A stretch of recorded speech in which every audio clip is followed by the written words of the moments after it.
Fala pessoal, tudo bom? Dando seguimento ao nosso estudo dos princípios administrativos previstos na Constituição Federal e na legislação infraconstitucional, vamos tratar também de um que é muito esquecido pela doutrina administrativista, porque no direito constitucional tem muita força. E é exatamente essa mudança de enfoque que eu quero propor para vocês. O direito, o ordenamento jurídico é um só. Nós temos que fazer essa interdisciplinariedade para garantir efetividade e unidade hermenêutica e de aplicação. E falo, portanto, do princípio da dignidade da pessoa humana. Muita gente não consegue associar este princípio com a atividade administrativa, mas me parece que é inegável a sua incidência nessa seara. Porque percebam, o direito administrativo nada mais é, falando grosseiramente, do que o ramo do direito que visa a materializar, concretizar aqueles comandos constitucionais abstratos que garantem direitos, principalmente os sociais. E os direitos sociais, via de regra, são previstos exatamente para garantir o mínimo existencial das pessoas: saúde, educação, previdência, etc. Então percebam que há esta relação. E nós temos também algumas situações em decorrência da ditadura militar que também concretizam. Vocês vão ver, nós vamos trazer aqui os artigos, mas só já adiantando, que o ADCT trouxe previsão expressa para aquelas pessoas que foram perseguidas durante o regime de exceção, que ficaram proibidas de trabalhar, que foram segregadas do mercado de trabalho, e, portanto, da sua dignidade. O trabalho está inexoravelmente associado à dignidade da pessoa humana. Tem gente que precisa trabalhar, tem gente que tem essa necessidade. Outras pessoas não levam isso muito a ferro e fogo, conseguem viver, mas tem gente que tem essa necessidade. E isso viola frontalmente a dignidade humana. Não é à toa que os direitos sociais, direitos fundamentais sociais, têm também diversas previsões assegurando as condições mínimas das relações de trabalho.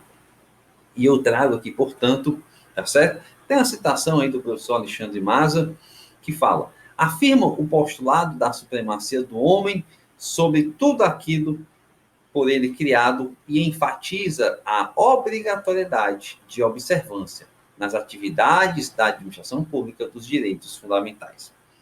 O artigo 8º do ADCT diz o seguinte, meus amigos, e ligação direta com o princípio da dignidade da pessoa humana. É concedida a anistia aos que, no período de 18 de setembro de 46 até a data da promulgação, ou seja, 5 de outubro de 88, foram atingidos em decorrência de motivação exclusivamente política, por atos de exceção institucionais ou complementares, aos que foram abrangidos pelo Decreto Legislativo número 18, de 15 de dezembro de 61, e aos atingidos pelo Decreto-Lei 864, de 12 de setembro de 69, asseguradas as promoções na inatividade, ao cargo, emprego, posto ou graduação a que teriam direito se estivessem em serviço ativo, obedecidos os prazos de permanência em atividade previstos na lei e regulamentos vigentes, respeitadas as características e peculiaridades das carreiras dos servidores públicos civis e militares e observados os respectivos regimes jurídicos. E aí continua o dispositivo. O disposto neste artigo somente gerará efeitos financeiros a partir da promulgação da Constituição, vedada a remuneração de qualquer espécie em caráter retroativo. Parágrafo 2º, ficam assegurados os benefícios estabelecidos neste artigo aos trabalhadores do setor privado, dirigentes e representantes sindicais que, por motivos exclusivamente políticos, tenham sido punidos, demitidos ou compelidos ao afastamento das atividades remuneradas que exerciam, bem como aos que foram impedidos de exercer atividades profissionais em virtude de pressões ostensivas ou expedientes oficiais sigilosos. Aqui é o caso emblemático do ex-presidente Lula, né? Não vou entrar aqui no mérito político eleitoral dele, porque eu sei que o Brasil é dividido, mas, sem sombra de dúvidas, ele sofreu diversas retaliações à época da ditadura e recebe indenização por conta disso, exatamente por ser um líder sindical. Parágrafo 3º.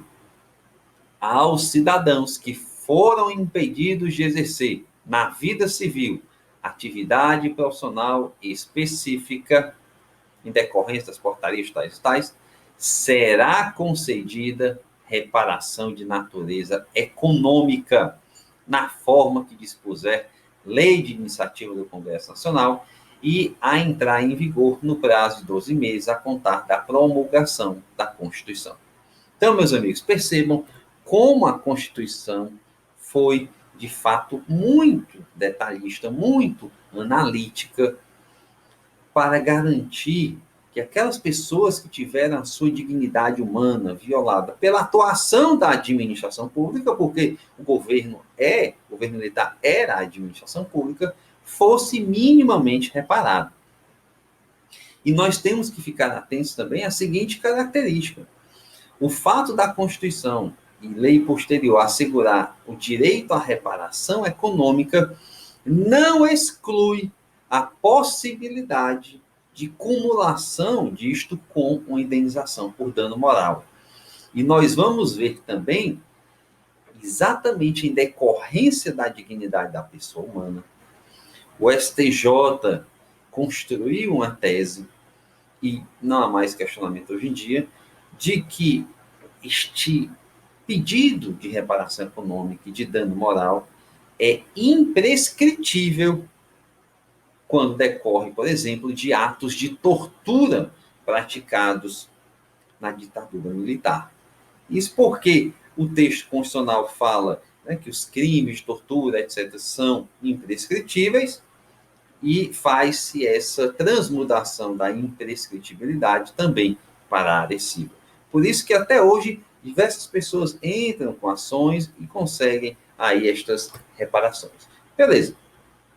Trago aqui, portanto, o artigo 6º da Lei 10.559 de 2002, que regulamentou a matéria, que diz: o valor da prestação mensal permanente e continuada será igual ao da remuneração que o anistiado político receberia se na ativa estivesse, considerada a graduação a que teria direito, obedecidos os prazos para a promoção previstos nas leis e regulamentos vigentes e asseguradas as promoções ao oficialato, independentemente de requisitos e condições, respeitadas as características e peculiaridades dos regimes jurídicos dos servidores públicos civis e dos militares e, se necessário, considerando-se os seus paradigmas.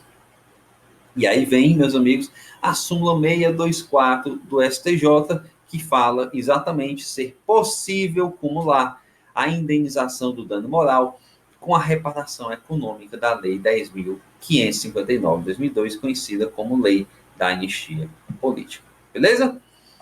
Aí trago, portanto, o entendimento do STJ, que eu já falei para vocês, sobre a imprescritibilidade da ação de dano moral por conta de tortura praticada na ditadura militar. É firme a jurisprudência do STJ no sentido de que a indenização por danos morais em face de tortura praticada por agentes do Estado durante o regime militar são imprescritíveis. E aí, meus amigos, eu recomendo que vocês leiam os votos desse recurso especial 379.414, que trazem aí uma aula. Agora percebam, nós estamos falando aqui de indenização por dano moral contra o Estado, contra a União, especificamente. Não é contra o torturador, até porque vai ser difícil hoje em dia encontrar um daqueles torturadores ainda vivos, tá bom? Muito bem. Então, fiquem atentos a isso. Outra questão muito recorrente na prática, e nós até tratamos aí na aula passada, diz respeito à súmula vinculante 11. Veja, a pessoa que é flagrada cometendo um crime, a despeito de estar errada, ela tem a sua dignidade, ou deve ter a sua dignidade preservada. E não se trata de defender bandido, meus amigos. Até já comentei com vocês. Diversas vezes pessoas são presas indevidamente. Diversas vezes pessoas são expostas aos meios de comunicação como sentenciados, condenados, apontados como criminosos, como autores de delitos, e ao final sequer são denunciados pelo Ministério Público porque houve uma atuação errada da polícia. Então a gente precisa, de fato, garantir que a pessoa presa tenha a sua integridade física respeitada, tenha a sua incolumidade moral respeitada, tenha a sua imagem preservada. E o artigo 38 da Lei de Abuso de Autoridade veio exatamente regulamentar este respeito à dignidade humana que deve acontecer. E nós já falamos disso. Mas percebam, antes mesmo da Lei de Abuso de Autoridade, da nova, a súmula vinculante número 11 tratou do assunto. E tratou exatamente para dizer, ó, você só pode algemar alguém se esta pessoa oferecer resistência. Eu vou dar um exemplo muito fácil que aconteceu aqui no Ceará recentemente. Como acontece no Brasil inteiro, diga-se de passagem. Um indivíduo foi preso, um cumprimento de mandado de prisão temporária, executado à noite, primeira ilegalidade, e esse indivíduo estava doente em casa. Estava tomando remédio, a polícia adentrou, ele não ofereceu qualquer resistência, dito até pelos próprios policiais. E o que aconteceu? Uma hora depois da diligência, a imagem do cidadão estava circulando nas redes sociais, em Instagrams, em Facebooks, ele é algemado e sendo nominado e apontado como o assassino que havia vitimado um indivíduo X. Isso, sem sombra de dúvidas, viola a dignidade humana e desrespeita o disposto na súmula vinculante, número 11, que a gente precisa aqui ficar atento. Olha só. Só é lícito o uso de algemas em caso de resistência e de fundado receio de fuga ou de perigo à integridade física da própria ou alheia por parte do preso ou de terceiros, justificada a excepcionalidade por escrito, ou seja, chamado auto de justificação, em que os policiais dizem, ó, coloquei a algema no fulano de tal, porque ele fez menção de reagir, fez menção de fugir, ou porque ele tinha arma em casa e poderia, portanto, ter outra escondida, etc. Sob pena de responsabilidade disciplinar, civil e penal do agente ou da autoridade e de nulidade da prisão ou do ato processual a que se refere, sem prejuízo da responsabilidade civil do Estado. Essa questão da nulidade da prisão e do ato processual, isso não tem sido levado muito a ferro e fogo pela jurisprudência na prática. E aí o artigo 13, não é? Que trata exatamente da criminalização disso, que diz: constranger o preso ou o detento mediante violência, grave ameaça ou redução de sua capacidade de resistência. 1. A exibir-se ou ter seu corpo ou parte dele exibida à curiosidade pública, submeter-se à situação vexatória ou a constrangimento não autorizado em lei, pena, detenção de 1 a 4 anos.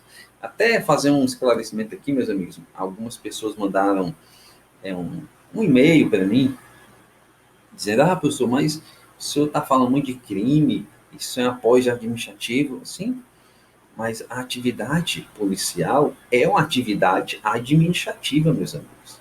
A gente precisa, como eu disse, ter uma visão interdisciplinar. O direito administrativo não cuida só ali do cidadão da Secretaria de Saúde, Secretaria de Administração, Secretaria de Obras. Não é só isso, isso é um lado. Mas nós temos que encarar também a atividade policial como processo administrativo, porque lá você tem agentes públicos que estão submetidos aos princípios constitucionais da administração pública e às consequências legais que concretizam exatamente estes postulados. Então, atenção, isso na prática faz toda a diferença.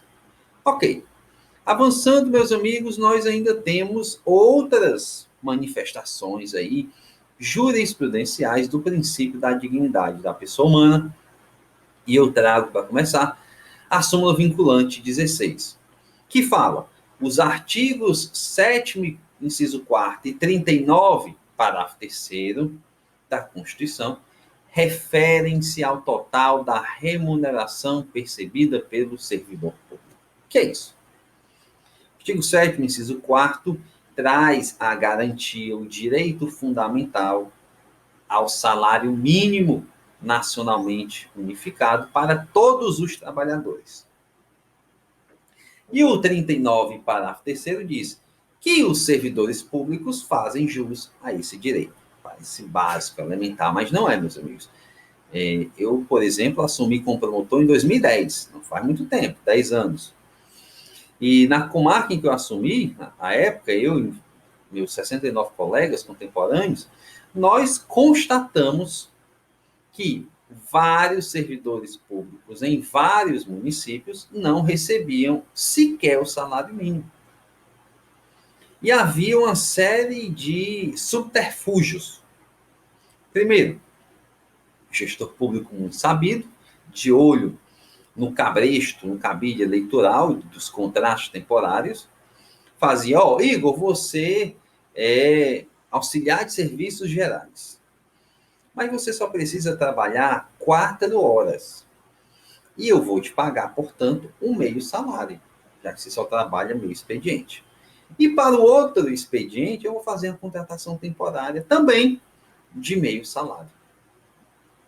Havia também os casos em que o indivíduo trabalhava às 8 horas, mas recebia somente meio salário, 3/4 do salário, 1/4, meus amigos. Eu peguei gente que recebia 1/4 do salário trabalhando 8 horas. Infelizmente, essa é uma dinâmica da realidade administrativa nos pequenos municípios. Então, houve uma série de ações civis públicas. Eu acho até que a primeira que conseguiu provimento foi a minha. Infelizmente, a juíza não deu a liminar, porque disse que não havia urgência. Ganhando os 20 mil dela, né, na época, realmente não há urgência. Queria ver se fosse ela recebendo isso aí. Eu agravei para o tribunal deu a liminar, tutela antecipada, e aí houve uma cadeia de decisões posteriores, e garantindo o salário mínimo, não só para quem trabalhava 8 horas, mas também para quem trabalhava meio expediente. E esse era o entendimento dos tribunais. E o STF tem esta súmula vinculante exatamente dizendo isso. Mas percebam, a garantia de um salário mínimo, à luz da súmula vinculante, é da remuneração, que significa dizer que o servidor público pode ter um salário base inferior ao salário mínimo e ter um adicional de insalubridade, de periculosidade e chegar ao salário mínimo. Se ele não tiver nenhum adicional legal, para chegar ao salário mínimo, ele vai ter que receber o abono. Ou seja, o ente público vai ter que complementar e pagar o valor restante para chegar ali ao piso, que é o salário mínimo. Então, é uma matéria que é tranquila, mas que, sem sombra de dúvidas, visa a concretizar a dignidade do servidor público empregado, porque o salário mínimo é exatamente para prover o mínimo, como o próprio nome diz, existencial daquela pessoa. Beleza? Então, a gente ainda tem, só para fechar aqui, a súmula vinculante 21, que trata da inconstitucionalidade da exigência de depósito ou arrolamento prévios de dinheiro ou bens para a admissibilidade de recurso administrativo.